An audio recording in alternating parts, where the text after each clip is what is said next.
Hello, welcome to పాడ్ కవర్లో. US Iran వార్లో ఇంకో update ఏంటంటే, ఇరాన్ యొక్క స్ట్రాటజీ గురించి మనం చాలాసార్లు రీల్స్లో మాట్లాడుకుంటున్నాము.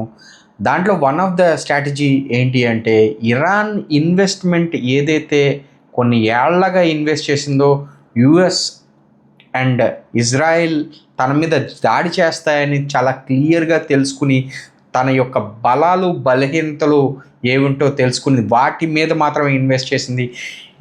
ఇజ్రాయెల్ని అటాక్ చేయాలి అంటే బెలస్టిక్ మిసైల్స్ ఏవైతే ఉన్నాయో వాటి మీద చాలా హ్యూజ్ ఇన్వెస్ట్మెంట్ చేసినట్టుగా మనకు తెలుస్తుంది. ఎందుకంటే ఈ 15 రోజులైనా కూడా ఏ రకంగానూ తక్కువగా అయినట్టుగా కనిపించట్లేదు. అదే రకంగా దాడి చేస్తుంది. దాడులు తక్కువ అవుతున్నాయి కానీ దాని యొక్క ప్రెసిషన్, అంటే దాని టార్గెట్స్ని రీచ్ అయ్యే ఎబిలిటీ మాత్రం చాలా యాక్యురేట్గా ఉందని చెప్పుకోవాలి. సో ఈ స్టాక్ పైల్స్ ఇది ఎంత కాలం వెళ్తుంది అనేది మనకి తెలియదు, కానీ డెఫినెట్లీ ఒక మాస్ ప్రొడక్షన్ చేసింది అనేది క్లియర్గా ఇక్కడ తెలుస్తోంది.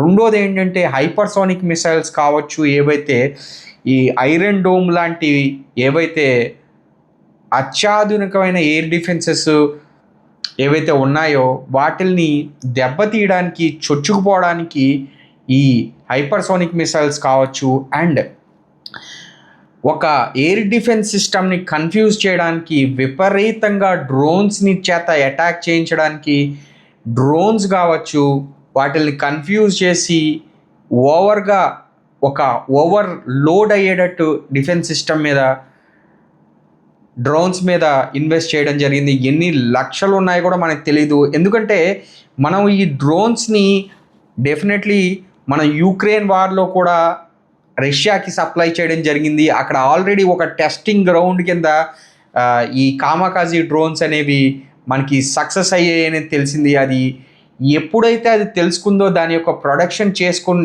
ఏదైతే ఇంక్రీజ్ చేసి డెఫినెట్లీ చాలా ఎక్కువగా ప్రొడ్యూస్ చేసినట్టుగా మనకు కనిపిస్తోంది.